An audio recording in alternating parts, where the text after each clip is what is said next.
ও দাদা, কি হয়েছে দাদা? মুখ ঢেকে কোথায় যাচ্ছ? আর বাড়ি কোথায় তোমার? আমি নিজেও জানি না আমি কোথায় যাচ্ছি। গ্রামের লোক গ্রাম থেকে আমাকে বের করে দিয়েছে। কেন, তুমি কি এমন করেছো যে তোমাকে গ্রাম থেকে বের করে দিয়েছে? আর বলো না দাদা, আমার মুখ যে দেখে তার দুর্ঘটনা ঘটে যায়, তাই আমাকে গ্রাম থেকে গ্রামের লোক বের করে দিয়েছে। ও আচ্ছা, তার মানে তোমাকে গ্রামের লোক মনে করে তুমি কালমুখো আছো। তা আমরা কিভাবে বিশ্বাস করব?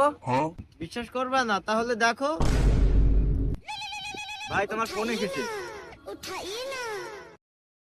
হ্যালো, দাদা তাড়াতাড়ি বাড়িতে আসো, বাড়িতে আগুন লেগেছে।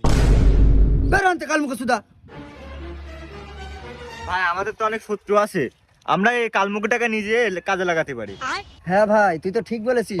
দাদা, এই তোর বাড়ি থেকে কল এসেছে। তোর বউ একজনের সাথে পালিয়ে গেছে। মুখ ঢাক খান কি ছেলে।